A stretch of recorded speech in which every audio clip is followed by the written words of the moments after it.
Bonjour, je suis Adèle. Ici, vous découvrirez des voyages qui ont bouleversé la vie et chamboulé les convictions d'hommes et de femmes de tous âges et de tous horizons.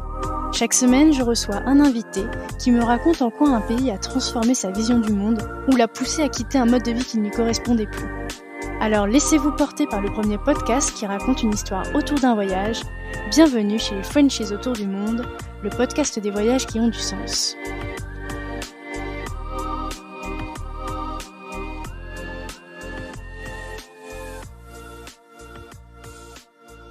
Si vous voulez suivre les coulisses du podcast et être informé des dernières nouveautés, n'hésitez pas à vous abonner au compte Instagram et au compte Facebook Frenchies autour du monde.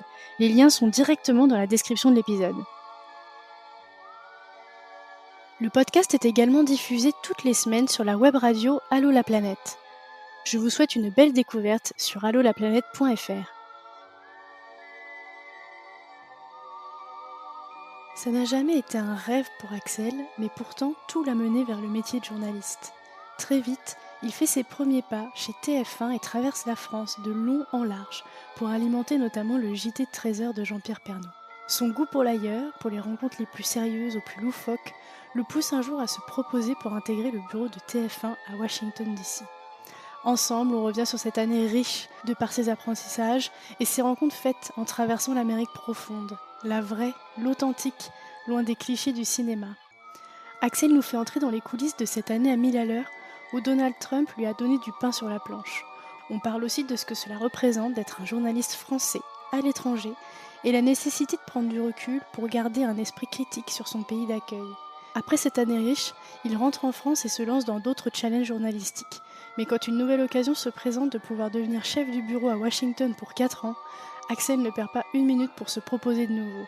C'est donc depuis d'ici que nous avons discuté de sa vision de l'Amérique, notamment de la notion d'amitié, mais aussi du journalisme, qui sont très différentes chez nous.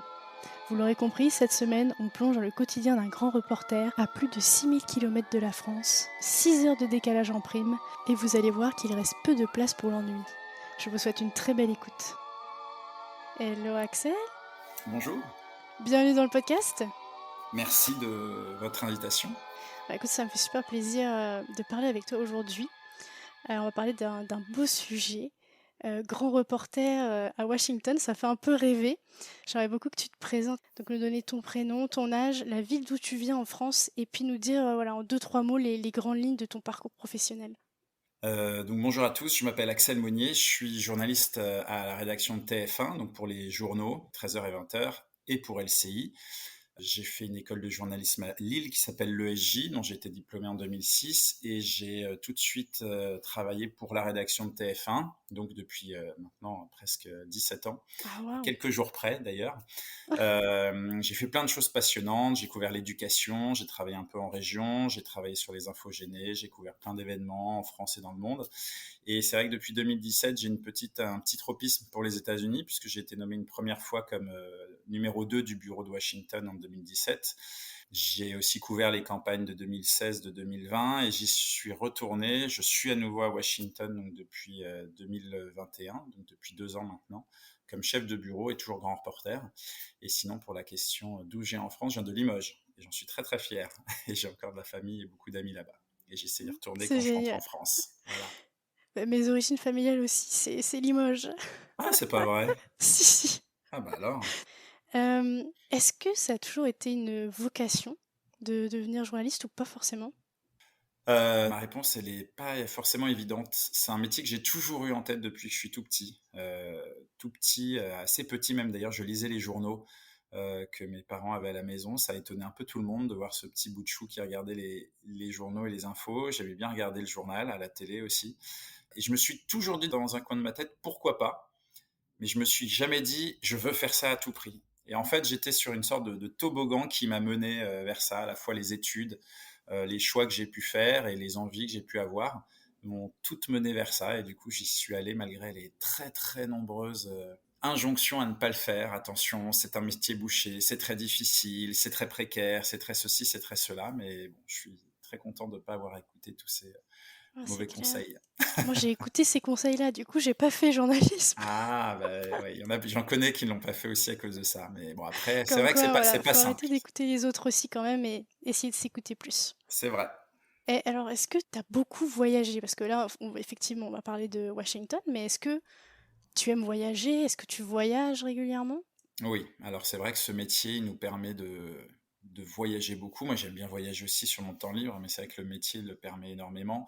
Dans un premier temps en France, puisque comme je l'ai dit, pendant 2 ans et demi à peu près, j'ai fait un 1er CDD à TF1 à la rédaction à Paris et ensuite ils font régulièrement ça avec les jeunes pousses, avec les jeunes, enfin en tout cas à l'époque, ils faisaient beaucoup ça, ils le font un peu moins maintenant, mais ils envoient les petits jeunes grandir un peu dans les bureaux de région et c'est vrai que comme ça, j'ai déjà découvert la France, que je connaissais, je pense déjà pas mal, mais là vraiment j'ai découvert des régions que je ne connaissais absolument pas.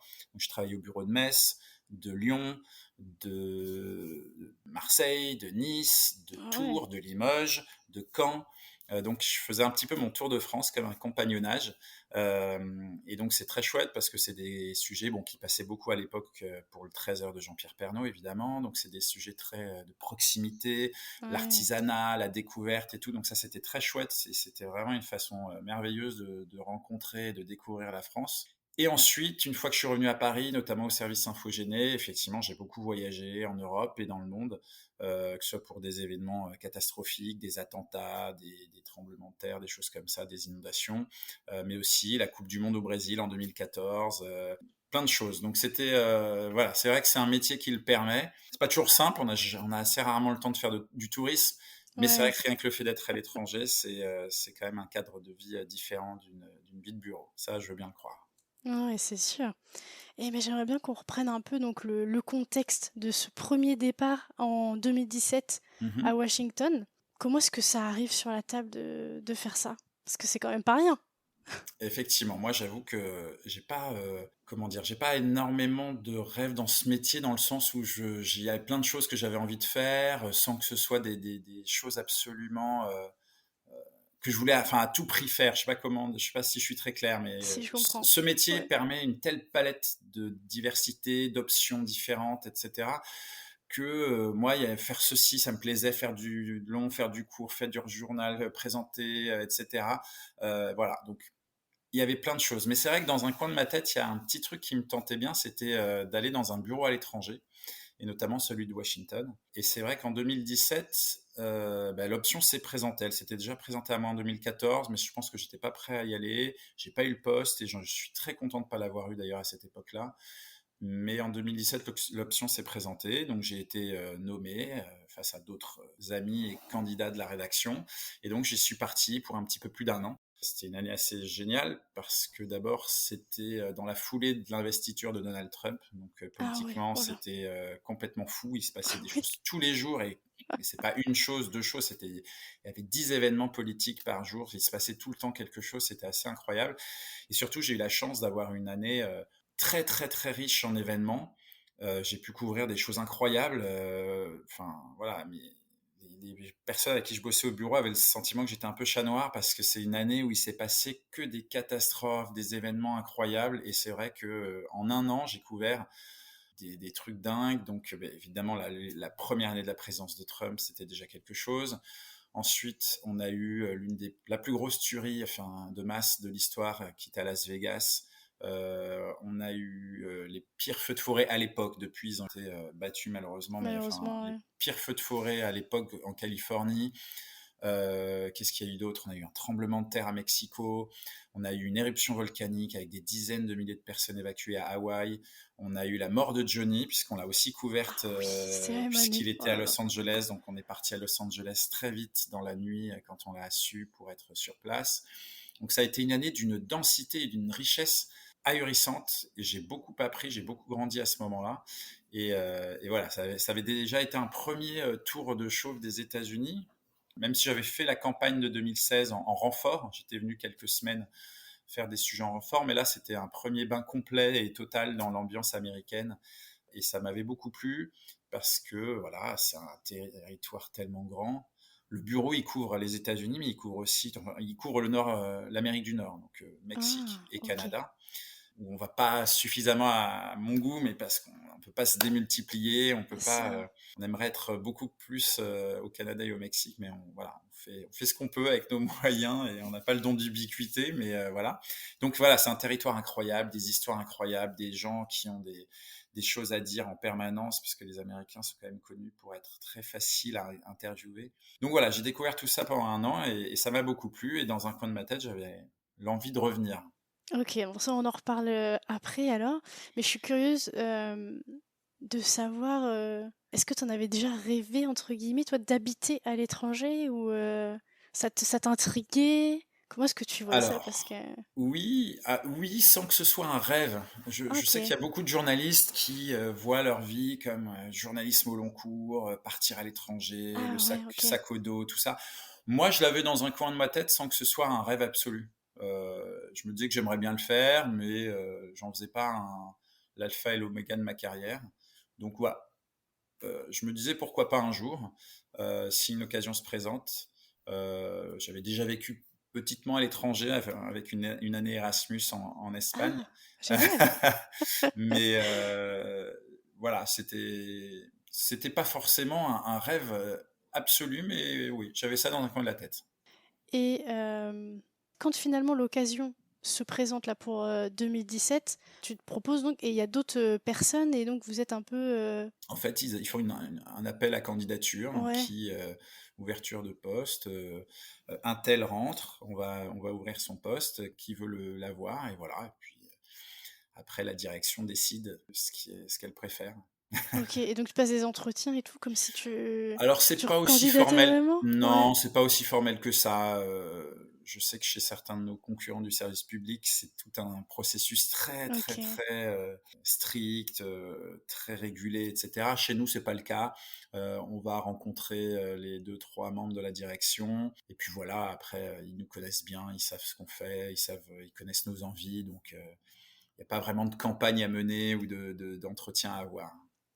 OK, ouais, je comprends et est-ce que quand même les États-Unis, c'était, «un rêve» entre guillemets? Parce que je veux dire, tu te présentes pour, cette opportunité-là, mais j'imagine qu'ils proposent aussi pour dans d'autres pays?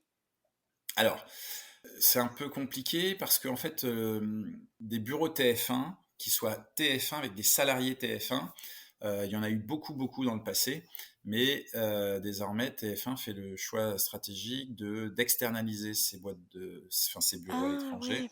qui sont donc représentés par des boîtes de production avec lesquelles on a des accords. Donc c'est le cas dans tout un tas d'endroits du monde, à Madrid, à Rome, à Londres, à Pékin, à Rio, à Delhi. Mais ce n'est pas le cas à Washington. Donc Washington est le dernier bureau TF1 en tant que tel, avec des salariés Waouh! TF1. Donc ce qui fait qu'en fait les options, alors à l'époque elles étaient un peu plus nombreuses, il y avait encore quelques bureaux, mais c'est vrai qu'il n'y avait pas beaucoup d'options. Donc aujourd'hui c'est la seule option pour partir à l'étranger en restant TF1. On peut très bien décider de quitter TF1 pour aller travailler pour TF1, mais dans une autre boîte, ça c'est possible, il y en a qui le font. Mmh. Mais là, en l'occurrence, voilà, les États-Unis, c'est le seul bureau. Donc en fait, il y a que des Français, au bureau de Washington? Non, non, non, non, Ah! non. On a Quand même une pas? américaine, un franco-américain, et le reste, c'est des Français. Et on a des stagiaires américains aussi. OK et bah, est-ce que tu veux nous parler un peu de ton quotidien, ouais, de reporter, à l'étranger?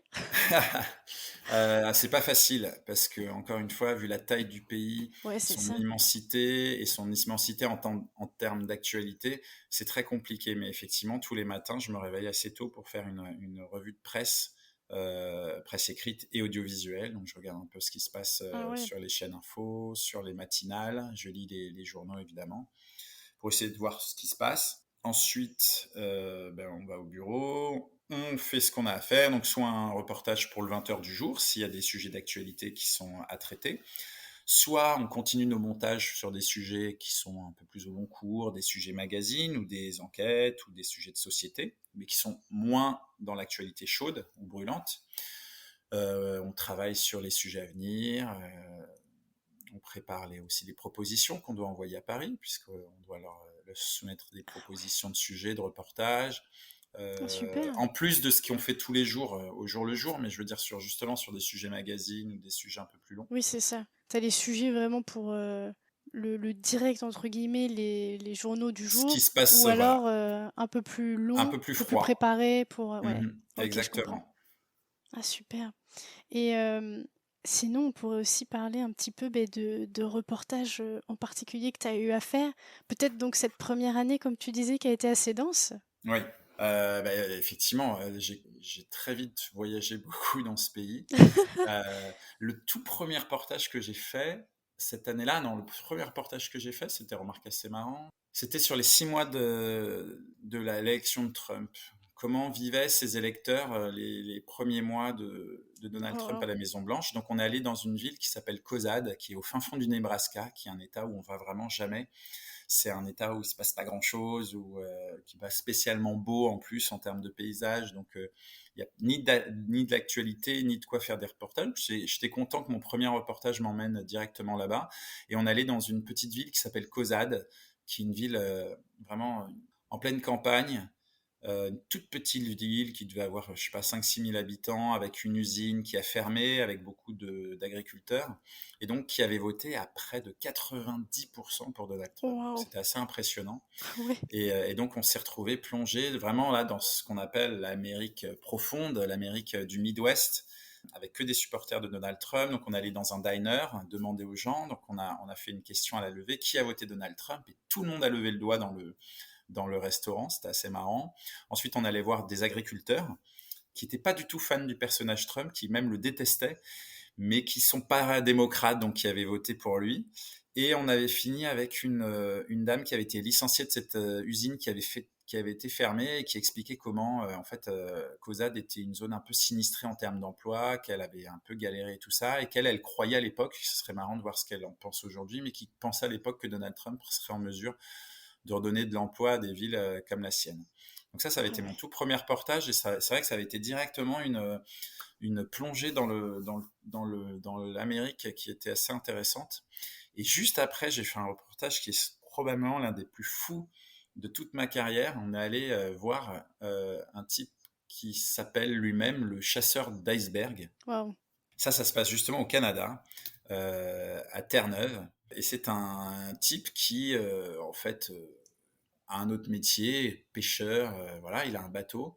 Mais accessoirement, à côté de son métier, il chasse l'iceberg. Donc en fait, les icebergs, avec la fonte, le réchauffement climatique, le changement climatique, dérivent de plus en plus vers Terre-Neuve, donc qui est un territoire très grand. Pour les gens qui connaissent pas, vous pouvez aller voir une carte, c'est au nord-est du Canada, donc c'est déjà très très au nord, mais il n'y avait jamais autant d'icebergs avant. Donc il commence à dériver un peu, il se retrouve dans des baies beaucoup plus au sud qu'il devrait l'être, et évidemment dans des eaux un peu plus chaudes et avec des températures un peu plus chaudes, donc ils fondent très vite. Et avant qu'ils fondent, ce type-là les capture, il tire dessus parfois avec sa carabine pour les casser en deux, il les Trop bien. récupère, il les met dans une sorte de frigo sur son bateau, et ensuite il en fait de l'eau minérale.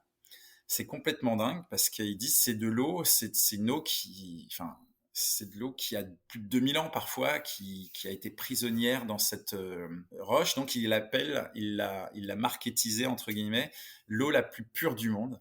Et donc on l'a suivi dans ses aventures. On est monté sur son bateau pendant 2 ou 3 jours à la recherche des icebergs. Ah, C'était quand une même. aventure complètement incroyable. Il était un peu fou ce type d'ailleurs. Ouais, un peu. Et il capture les trucs avec des grands filets, des grandes pinces, il les fout Wow. sur son truc, il nous a fait goûter l'eau.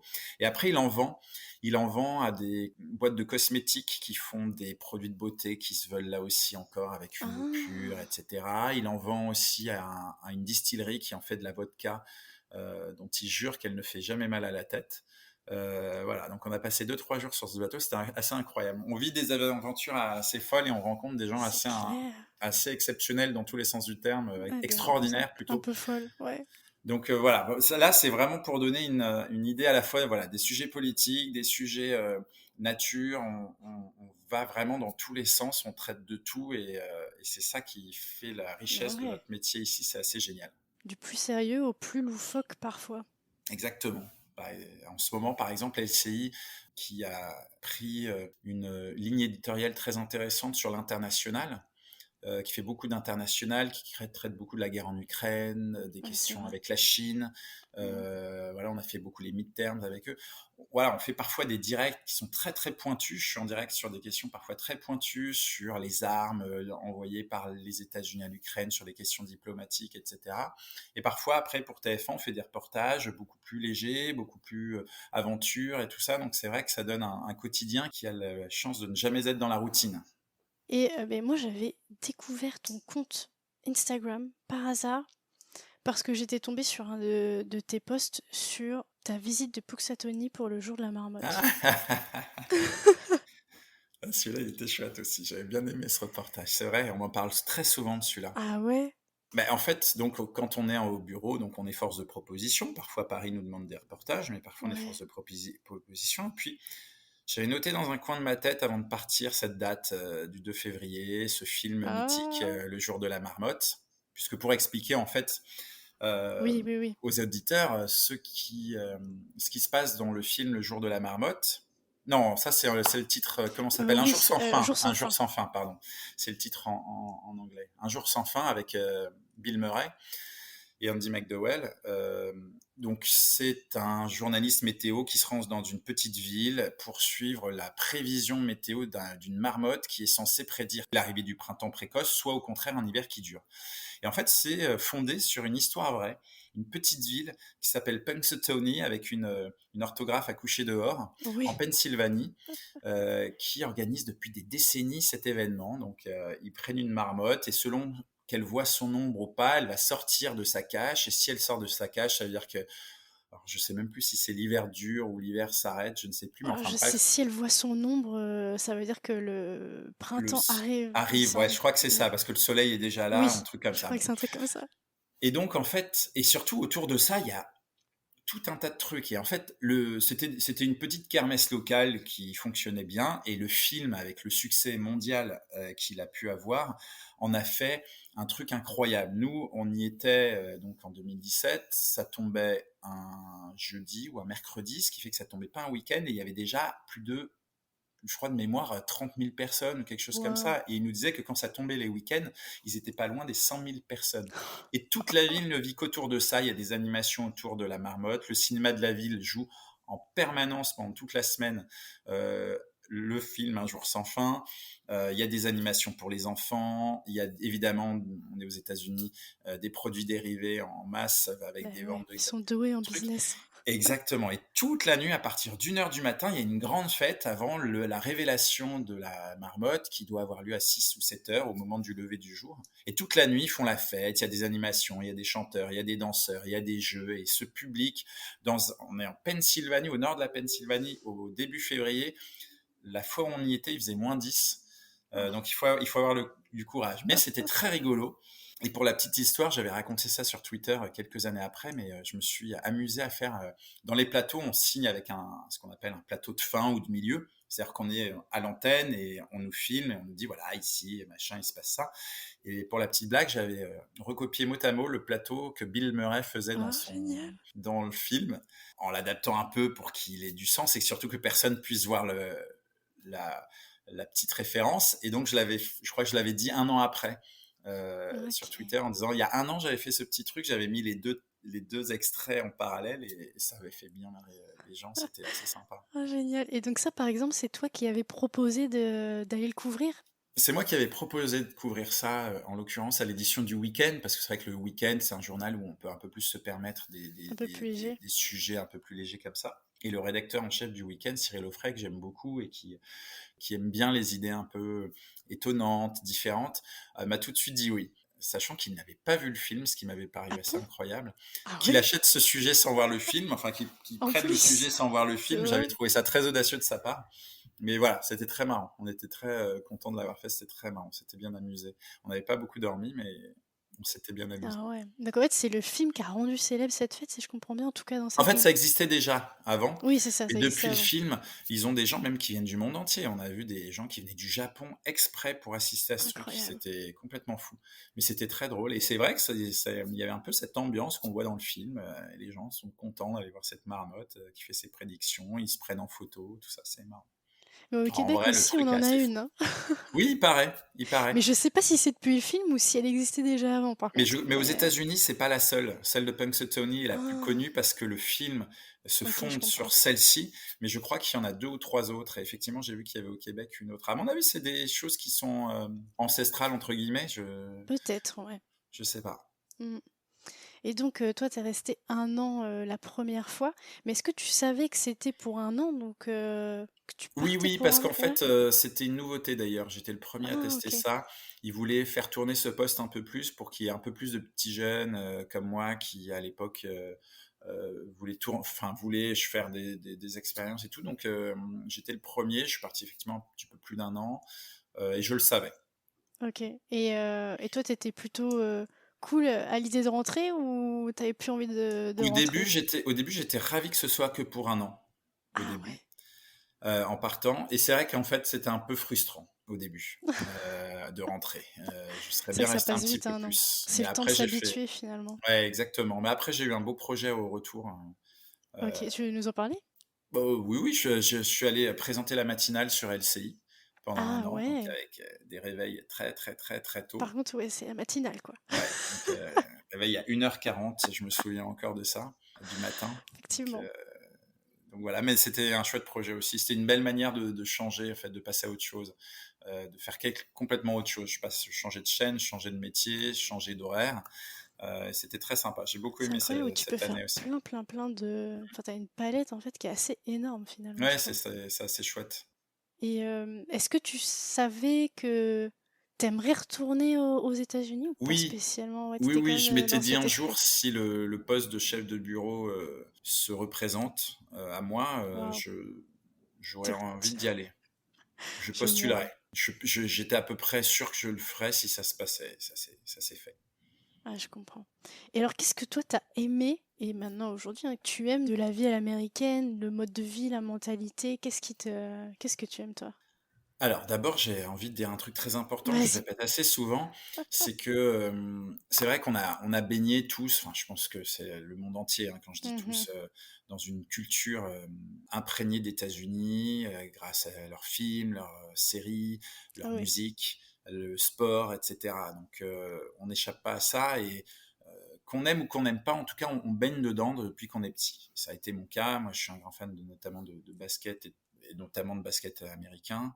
Et puis j'ai regardé des tonnes de séries. On a l'impression de connaître ces villes, de connaître leur façon de vivre et tout ça. Mais pour autant, ça fait pas de moi un Américolâtre.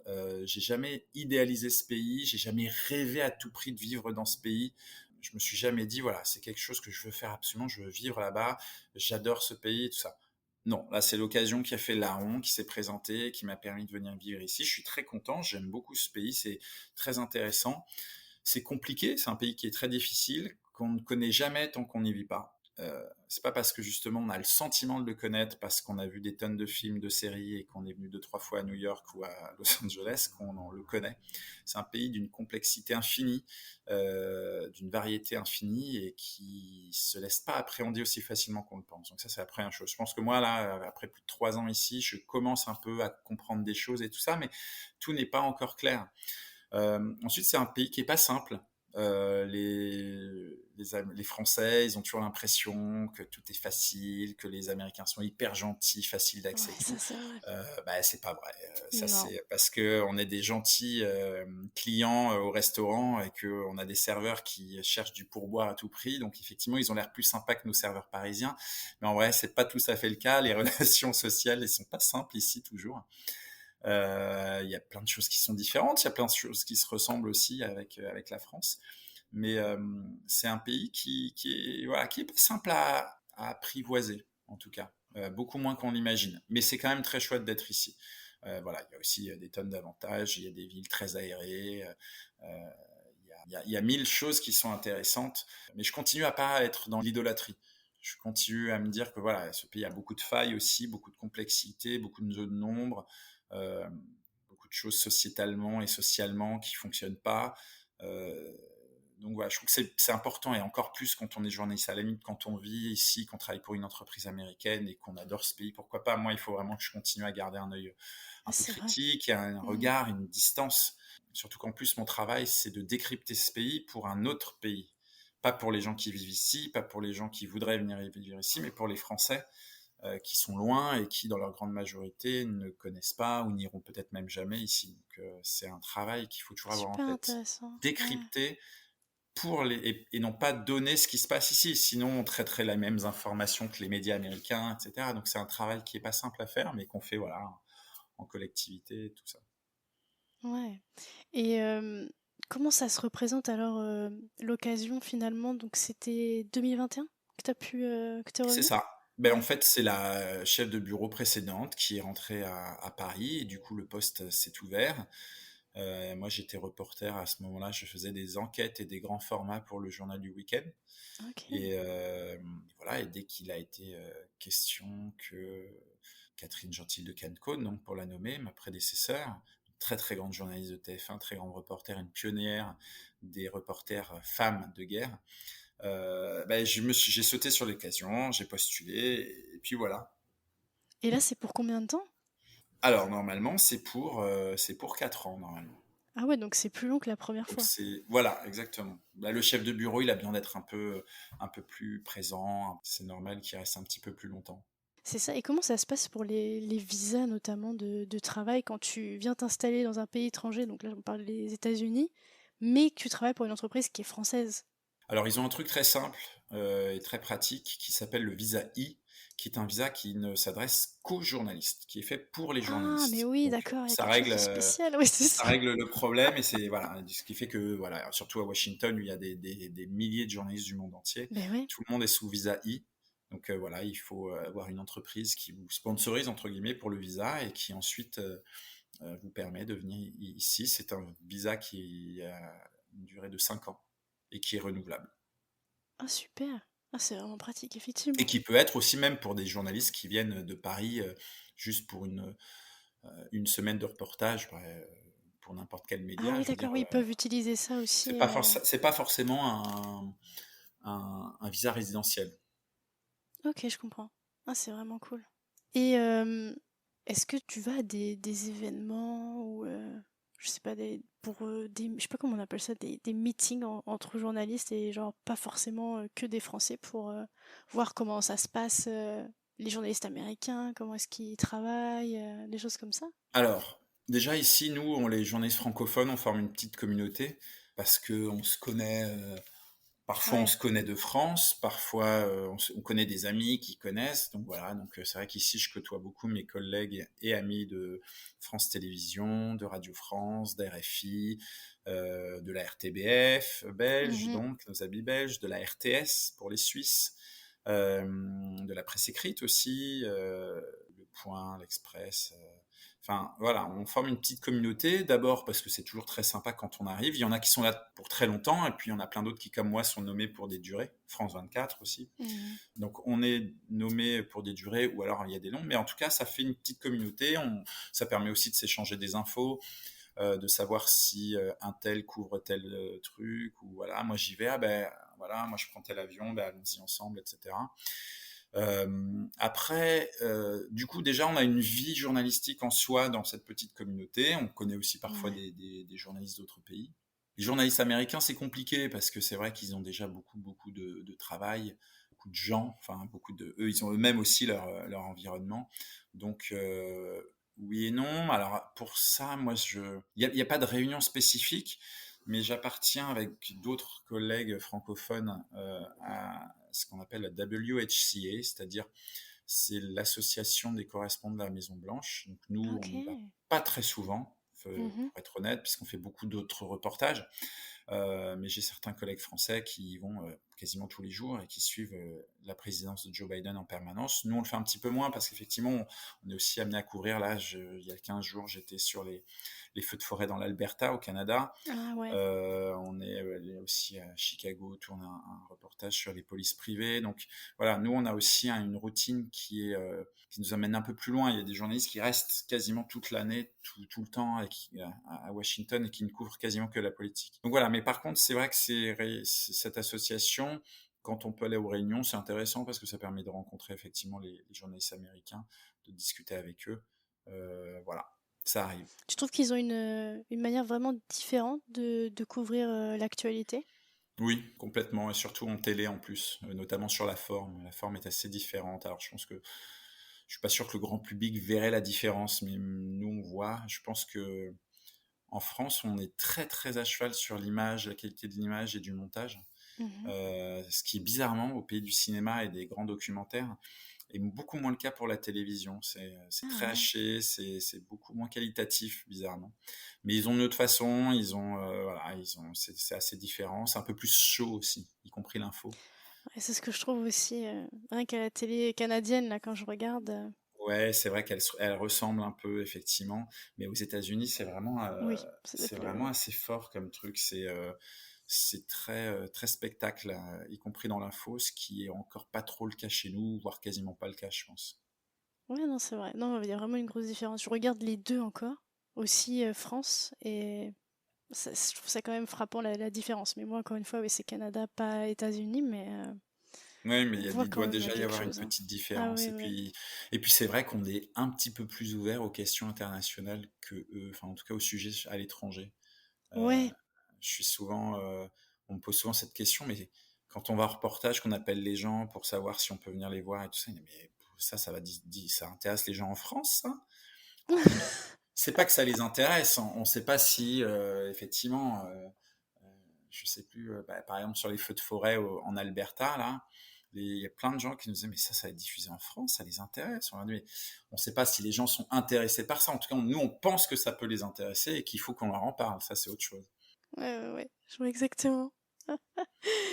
Et est-ce qu'on pourrait peut-être, parler, ouais, de ce que ça t'a apporté finalement, de vivre dans un autre pays que le tien? Pas au-delà vraiment de voyager, Bah, en termes de travail, à Paris, on est dans une grosse machine, une rédaction avec des dizaines et des dizaines de journalistes, plein de postes différents. On est dans un service avec plein de gens.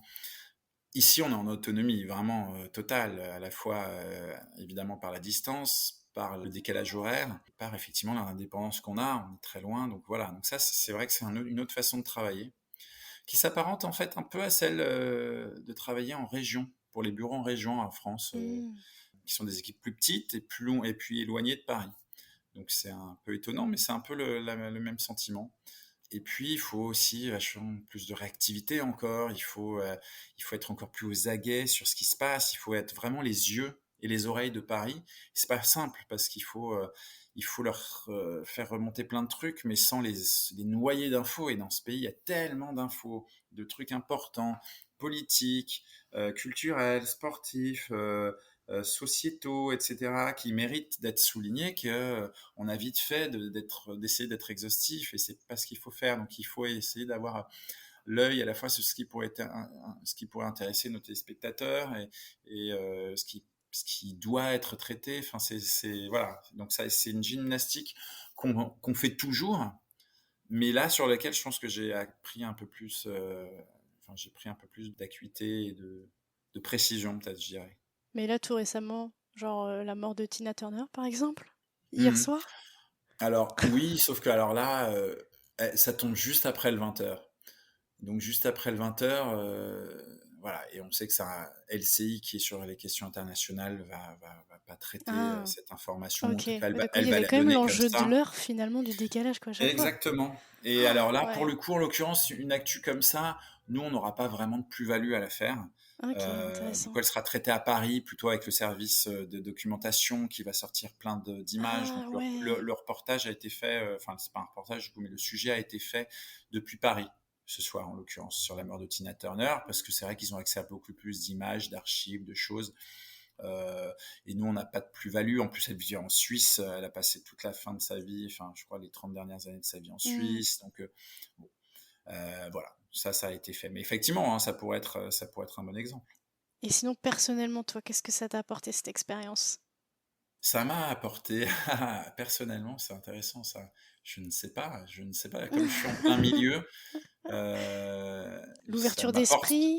Ouais, oh ça j'ose espérer que Toujours, j'avais quand même un peu ça avant, parce que si on n'est pas curieux quand on fait ce métier, c'est ça. heu, mais c'est vrai que ouais, peut-être une forme de tolérance ou je ne sais quoi, parce que vivre dans un pays qui n'est pas le sien, aussi ouvert et sympa soit-il, on reste un étranger et on reste dans un pays qui n'a pas les mêmes règles, les mêmes coutumes, les mêmes habitudes, donc il faut qu'on s'adapte à certains trucs. Donc oui, j'ai dû gagner là-dessus, ouais, une sorte d'ouverture d'esprit forcément, un petit peu à ce niveau-là, ouais, ouais. J'ai gagné des amis aussi, des Américains. Ah super! Ouais, Euh, tu réussi quand même à faire ouais, c'est lier pas simple, des hein, «amitiés» et entre il guillemets faut avec un peu des se Américains? battre, Ouais, ça c'est vrai. ouais, Les ouais, ouais. Américains sont très sympas comme ça a priori, mais derrière c'est compliqué d'accéder un peu à eux. Mais tu entendu parler de la théorie de l'avocat? Ah non. Donc l'américain est un avocat parce qu'en fait donc tout est tendre au début et puis en fait pour vraiment, Ah ouais, c'est «atteindre pas son mal. cœur» entre guillemets, on arrive sur le noyau, hyper dur de l'avocat. Et ça correspond bien. Et Ouais. ça correspond bien. Et c'est drôle parce que c'est vrai que ça, c'est un truc qui me marque énormément. C'est que quand je vois l'image qu'on peut avoir les Français à l'étranger, des gens pas sympas, pas ouverts et tout ça, et quand je vois que les Américains, en fait, ils vivent sur l'image qu'ils renvoient, mais qui n'est pas du tout ce qu'ils sont au quotidien et dans la vie. C'est très étonnant. Alors que je trouve que les Français sont finalement extrêmement ouverts et chaleureux en général. Et je le trouve de plus en plus en vivant ici, parce que Ah ouais. ici, moi, alors, quand j'étais ici la première année, dans l'immeuble où je vivais, mais personne ne répondait à mon bonjour quand je disais bonjour dans l'ascenseur, dans le couloir. Ça me terrifiait. C'est Ils ont, vrai! ils ont une sorte de malaise, de maladresse sociale qui est très étonnante, qui est presque touchante parce qu'on dirait des enfants en fait. À ce niveau-là, ils aiment pas trop, ils ont un peu peur qu'on les perturbe. On dit bon, et en même temps, ils sont les premiers à s'engager dans des conversations avec des gens qu'ils connaissent pas, dans l'avion, dans une file d'attente. Et dès que c'est C'est vrai, fini, hop, ils s'en vont sans dire au revoir, ni c'est bonjour, ni à fini. bientôt. Mmh. C'est très très étonnant, mais c'est pour ça aussi que quand je dis tout ça, je les juge pas, je le remarque, c'est plus un constat. Je veux dire, après, chacun est, voilà, c'est pas toujours agréable, mais c'est la façon dont les gens sont dans ce pays, et c'est pas à moi de les changer, ni de les critiquer pour ça. C'est vraiment un constat. Mais c'est très étonnant. Et c'est d'autant plus étonnant que, pour revenir à ce que je disais il y a 2 minutes, c'est que ça va à l'encontre un peu des clichés qu'on peut avoir sur les pays des uns et des autres. Et encore une fois, moi, je trouve qu'en France, finalement, le premier aspect, il est peut-être un peu plus compliqué, mais les Français sont assez vite plutôt, On est je très trouve, accueillants. conviviaux au final, je trouve. Surtout, Mmh. je devrais pas dire ça, j'ai vécu très longtemps là-bas, mais surtout quand on sort de Paris. C'est vrai, c'est vrai. Bah, c'est vrai, ouais, faut le dire. Un petit peu vrai, un petit peu vrai. Non, mais c'est vrai, je le remarque, par Je vais exemple, pas me nous faire on a des amis en disant ça, c'est pas très simple. non! En plus, j'adore Paris, j'ai vécu encore une fois presque 17 ans, 16 ans, 15 ans, Ah je quand sais même! plus. Ouais, ouais. Bah, c'est vrai que quand tu viens de Limoges aussi, enfin, ça fait quand même un gros gap, je pense, au départ. Ah, mais j'y suis allé par petites touches, j'ai vécu dans d'autres villes entre-temps. Mais non, mais en plus, le changement est pas si gros quand même. Puis Limoges est Mais une c'est très vrai grande ville. que je le remarque, par exemple, avec les Québécois ici, on s'entend super bien, par exemple, on les invite à souper, si on dit souper, donc je Hmm. m'habitue maintenant. On les invite à souper, on passe une soirée, mais alors extraordinaire, on rit, on partage plein de choses de notre vie, etc. Et après, plus de nouvelles pendant des mois. Silence radio, quoi, plus rien. Et pourtant, ben, on va se recroiser après quelque part. Et puis là, c'est Et il y reparti, aura pas machin. de, Il oui, faut il y qu'on aura se pas de problème. revoie, mais Hmm. voilà. En fait, c'est vraiment une autre vision de l'amitié et des Et relations avec les encore, gens. hein, je pense que les Québécois sont beaucoup plus à l'aise avec ça que les Américains, parce que les Américains, on n'est jamais invité chez eux. C'est très compliqué d'aller dans l'intimité de la maison Hmm, d'un Américain. Ils iront toujours vous proposer d'aller dans un bar, un resto. Et c'est vrai que quand on les invite chez nous, c'est toujours un peu, pour eux, ça les surprend ou ça les étonne un peu. Ouais. C'est assez marrant. Donc déjà que les Québécois fassent ça, c'est déjà une autre dimension. c'est vrai. Et donc, toi, est-ce que tu as pris des petites habitudes américaines? Ah Est-ce que j'ai pris des habitudes américaines? Le café, là, le matin pour aller au travail. Alors moi, je bois pas de café. Alors, je suis un Ah! journaliste français qui boit pas de café et qui fume pas. Donc autant dire une espèce très très rare. Donc non, ça, moi, je n'ai pas de problème avec le café ici puisque je n'en bois pas. Ça, c'est un sacré Alors c'est vrai que, cliché. alors si, il y a un truc, vraiment, c'est pas passionnant hein, pour nos amis qui pensaient parler de grands reportages. Moi, je me suis fait au petit-déj un peu salé, les Ah ouais. breakfast sandwich comme ils disent ici. C'est un truc vraiment, j'aurais jamais fait en France. Moi, le pain, le beurre et Hmm. quelques fruits et voilà une boisson chaude et ça me va très très bien. Et en fait, ici, j'ai découvert le plaisir du breakfast sandwich ou des repas un peu plus salés le matin. Et j'avoue que j'aime bien. Euh, le petit-déj à la française me manque aussi, mais je me suis bien fait à ça. Voilà, c'est pas passionnant. C'est vrai que le croissant, ça me manque un peu quand même. Enfin, le Ah oui, vrai bon croissant, oh là moi là. en plus j'ai une règle d'or, c'est de pas en acheter du tout ici, de jamais en manger parce Mais pour que pas être d'abord ils déçu. sont à 5 $. Oui, c'est ça. 4-5 $, c'est pas possible. Ça fait quasiment 4 euros, hein, je pense, avec le cours actuel, 4,50 peut-être. Et surtout, on est déçu 95 fois sur 100. Donc, Ouais, c'est ça. Vaut j'évite mieux cette pas. déception. Par contre, quand je rentre à Paris ou à Limoges, c'est le premier truc que je fais. C'est des viennoiseries, des pains au chocolat. Je vais faire pareil là quand je vais rentrer. Et est-ce que toi, tu te sens comme immigré dans le pays? Bon, tu l'es, mais est-ce que vraiment tu ressens cette chose d'être vraiment l'étranger, etc. Puis comment tu le vis tout ça? Non, parce que je pense qu'à Washington, on est dans une ville cosmopolite. Il Ouais. faut pas oublier qu'il y a donc non seulement des journalistes du monde entier, mais il y a toutes les ambassades de ce pays. Il y a la Banque mondiale, il y a le Fonds monétaire international, le FMI, qui ont leur siège ici, plus tout un tas d'autres organisations, des organisations latino-américaines. Donc, c'est une ville internationale, c'est une ville où les gens ont l'habitude d'avoir affaire à des étrangers, à des touristes aussi. C'est une ville très très touristique, Washington, une magnifique ville que les gens viennent visiter. Et du coup, on baigne dans un truc assez international. Et puis même, si on enlève les internationaux ici, c'est aussi beaucoup de gens qui viennent de tout le pays, qui viennent travailler pour l'administration fédérale, pour le gouvernement, etc. Donc il y a aussi des gens qui viennent du Midwest, de Californie, d'Hawaï, de je ne sais où, de Géorgie, de Floride. Donc Washington en soi, c'est à une mini-échelle de plein de gens du monde entier et de tous les États-Unis. Donc ici, j'avoue que je ressens pas trop cette chose-là. Et je la ressens assez rarement parce que ça a beau être cliché, mais c'est vrai que quand on arrive et qu'on dit qu'on est français, il y a vraiment une sympathie qui s'installe C'est vrai. dans 99% des cas. Les gens sont adorables. Et ça, c'est valable, y compris dans des États très reculés. Alors parfois, ils comprennent pas, c'est assez drôle quand on leur dit qu'on travaille pour la French Television, French Network. Ils pensent que c'est le nom d'une chaîne américaine. Donc ils me disent Oh French non. TV, I don't know. Ah, j'ai pas cette chaîne-là. Où est-ce que je la trouve? Et donc on galère à leur expliquer. Quand on est dans des États où c'est vrai où ils n'ont pas l'habitude, parce qu'on se retrouve parfois nous dans des zones très perdues, très peu couvertes par les médias, je pense. Et c'est vrai qu'ils sont toujours étonnés qu'on soit là, qu'on s'intéresse à leur histoire. Mais vraiment, enfin, je n'ai jamais eu de problème avec quelqu'un qui m'a mal regardé ou mal parlé. Enfin, en tout cas, j'ai pas de souvenir de ça, donc c'est vrai que j'ai pas le sentiment. Et puis c'est quand même un pays qui donne assez facilement accès à sa nationalité. C'est un pays qui s'est construit par la colonisation avec une immigration européenne. Donc, même si les WASP ont le sentiment qu'ils sont chez eux, ils restent eux-mêmes des immigrés dans ce pays. Donc, j'ai jamais eu ce rapport en tout cas. Je me le suis parfois dit moi-même en me disant, Oui. je ne suis qu'accueilli ici, je ne suis que de Mm. passage, que toléré entre guillemets. Moi, je me suis fait cette remarque, mais je ne l'ai jamais ressenti dans le regard des autres ou dans la façon dont les gens se comportaient avec moi. Je sais pas toi, mais moi, ça a renforcé mon amour pour la France. Vraiment. Moi, j'avais eu ça après mon passage en Espagne. Ah, ah ouais, Ouais. pas si loin pourtant. Mais oui, forcément, forcément. Après, la distance, oui, oui, mais je suis assez d'accord. Mais j'étais déjà très, très. Ouais, je comprends. J'aime T'avais beaucoup la déjà eu France, c'est mon pays.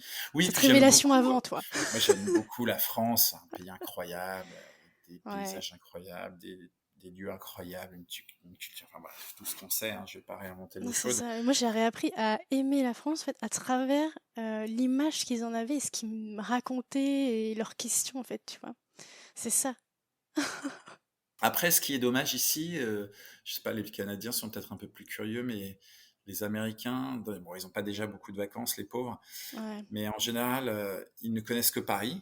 oui. Et s'ils n'ont pas connu que Paris, ils sont allés soit sur la French Riviera, donc à Nice en gros ou à Cannes. Oui, Ou alors sur les pareil. plages du débarquement en Normandie, ce qui est déjà très intéressant. Mais Ouais, je pousse souvent mes amis, là, j'ai notamment un ami qui doit y aller cet été, je le pousse à sortir des sentiers battus. Je lui dis: «Mais essaye d'aller, voir, je sais pas, les châteaux de la Loire, aller en Bourgogne, aller, sur des plages, des Landes ou de Gironde, machin». Enfin, j'essaie de les emmener, de c'est les super. mais c'est pas Ouais, facile, ils ont pas beaucoup de temps en général et du coup, ils ont envie de voir ouais. Paris, Nice et les plages de la Normandie, on peut les comprendre aussi. Bah non, c'est clair, ouais. Non, c'est vrai que pareil, on a quand même les Québécois qui partent en vacances en France, mais c'est souvent ouais, le sud ou alors Paris. Et je me souviens un jour, j'ai parlé avec une Québécoise, ça m'avait choquée entre guillemets, parce que je lui disais oui, moi j'habitais à 1 heure de Paris en train. J'habitais à Tours, donc tu sais que le TGV ça fait 57 minutes précisément. Et du coup, je disais, ouais, j'étais à 57, enfin, j'étais à 1 heure de Paris. Elle fait, ah ouais, donc t'habitais en banlieue de Paris? J'étais, ah, non, pas du tout. Non, c'est la magie du TGV. C'est ça, d'ailleurs, qu'on n'a pas du tout au Canada. Les trains sont très, Ah bah, très, très lents. ici aussi, c'est très, Ouais, très cher et pas terrible. ouais. Et toi, est-ce que t'as pu visiter pendant tes vacances d'autres États? Est-ce que tu avais des petites, entre guillemets, checklists que tu voulais voir? Vraiment pour le Oui, tourisme, on va dire. oui, oui, il y a des petites choses que j'ai voulu faire. Alors, j'ai voulu skier aux États-Unis. Alors ça, c'est Ah, il faut vraiment, casser son PEL pour, ah oui, faire ça. d'accord. C'est hors de prix, mais c'est vrai qu'on a des paysages incroyables. Moi, j'ai adoré la Louisiane, évidemment, comme tous les Français. Ça étonne souvent les Américains quand on dit ça, mais parce qu'ils se rendent pas compte, je pense, du lien qu'on peut avoir C'est avec vrai. l'esprit cajun, avec la francophonie, ce petit bout de francophonie en territoire américain. Ouais, il y a plein d'endroits, même ne serait-ce qu'autour de Washington, il y a 1500 choses à faire. Donc même les week-ends, on peut aller se balader sur des petits villages. On a le massif de Shenandoah, qui est un parc national magnifique avec des forêts, des montagnes incroyables. Euh, c'est vrai que ce pays, c'est un peu comme la France, hein, multiplié par 100, quoi. On a tous les types de paysages, on a une richesse culturelle et folklorique, j'allais dire, qui est assez incroyable. Mais oui, j'essaie aussi de voyager. C'est pour ça que je rentre pas tout le temps en France quand je suis en vacances. J'ai aussi envie de profiter d'être ici et d'essayer de voir un peu ce que je peux voir ou ce que j'ai aperçu quand j'étais en tournage, des endroits où j'ai eu envie de Oui, retourner quand parce que même. j'ai évidemment pas eu le temps de visiter. Ça arrive assez fréquemment, ça Ben malheureusement. On est ouais. un peu frustré quand on est dans des villes sympas ou des lieux sympas. Donc, mais voilà, oui, oui, j'essaye de faire ça évidemment au maximum. Ouais. Et donc toi, est-ce que tu penses déjà un peu à ton retour ou pas spécialement? Il faut pas, il faut pas, il faut pas. Il faut Ouais, pas. J'essaie de tu me verras. plonger, j'essaie de profiter. Je sais que c'est court, 4 ans en fait, ça n'a pas l'air, mais c'est Mm. très court et j'essaie de pas trop y penser. En plus, je sais pas trop ce que je veux faire. On verra. Donc ça, c'est jusqu'en 2025? Voilà, exactement. Normalement, le but c'est que ça enjambe la prochaine élection et la prochaine investiture. Ah oui, Donc c'est vrai après, ça. Génial. voilà. Hmm. Ah, ça va être vraiment cool ça. Oui, et surtout qu'on commence à y être là déjà avec la candidature de Trump, celle de DeSantis. Oui, j'ai vu ça tout à l'heure. Ou hier, je sais plus, ouais. Exactement. Et c'était Oui, hier. hier, ok. Il y a plusieurs républicains. Donc oui, on commence à se diriger tout doucement vers le début de la campagne. Ok, oui, donc l'excitation commence un peu. Eh, c'est pas mal. Moi, j'aime bien la politique. J'aime bien Ouais. la politique états-unienne. Donc ça m'enthousiasme assez de commencer à partir sur cette séquence politique et présidentielle. Bah écoute, moi je pense qu'on a bien fait le tour de tout ça. Je suis vraiment ravie d'avoir échangé avec toi. Bah, Pour c'était la super, petite merci histoire, aussi. pour les auditeurs, ça fait presque 1 an qu'on en parle de faire cet échange. Et ça y est, c'est le jour J. C'est vrai que c'est pas toujours simple de trouver du temps dans l'agenda. Donc, C'est mais ça, je puis suis ravi pareil de qu'on mon ait côté. pu le faire aussi. Ouais, pareil. Très Mais sympa. écoute, Alors, j'aimerais... surtout avec une Auviennoise, une collègue auviennoise, C'est ça. 87. Ouais, représente. Exactement. Mais j'aimerais beaucoup te proposer de conclure donc notre échange en encourageant les personnes à peut-être oser quitter la France pour s'installer dans un autre pays, parce que c'est vrai que c'est quand même une étape assez grosse, mais je sais qu'il y en a beaucoup qui rêvent de le faire et qui n'osent pas forcément. Alors oui, effectivement, c'est une expérience incroyable. là, justement, j'ai une amie qui me rend visite en ce moment aux États-Unis et qui a passé 3 mois à San Francisco. Elle vit à Lille, Waouh! elle a jamais eu l'occasion de faire ça, mais elle a quand même pris 3 mois. Elle a fait un petit stage, quelque chose. Donc effectivement, et elle est ravie de l'avoir fait, même si c'est pour des périodes très courtes, parce qu'on n'est pas obligé de partir pour toute la vie ou pour Mais 5 non. ans, 10 ans. On peut partir pour 1 an, 6 mois. J'encourage surtout les étudiants à essayer de faire les échanges quand ils ont la possibilité de le faire avec leurs écoles ou leurs universités, parce que ça, c'est absolument extraordinaire aussi. Mais tout voyage est toujours bon à prendre. Et effectivement, on a parfois un peu peur de la paperasse, de choses. On se ferme des portes pour des choses bêtes, qui ça les rend pas moins chiantes, hein, pardon Ouais. pour l'expression, mais après on se dit quand même que ça valait le coup de s'embêter un petit peu. Donc oui, effectivement, partez, voyagez, regardez, vivez, découvrez, ouvrez les yeux et voilà. Moi, en plus j'en ai fait mon métier, mais en l'occurrence, je pense qu'il n'y a pas besoin d'être journaliste pour aller s'éclater pour un temps court ou moyen dans un autre pays. Et la France est toujours là, elle sera toujours là, et on est toujours prêt à Oui, y revenir avec plaisir. Et moi, je serais ravi de rentrer. Je serais triste de partir, mais je serais ravi de rentrer. c'est ça. On a encore plus hâte de la retrouver finalement, je trouve. Exactement, exactement. C'est finalement le plus dur en fait, ce qui manque, c'est les amis et la famille et Ouais, un peu la bouffe, il faut le dire aussi, surtout aux États-Unis. presque Même si au même niveau, je crois. peut-être, ouais, ça dépend, il y en a qui vont peut-être mal le prendre, hein, attention. S'ils sont mis au même niveau que la nourriture. Eh bien, écoute, merci beaucoup. Merci Adèle en tout cas. À très bientôt. Au revoir.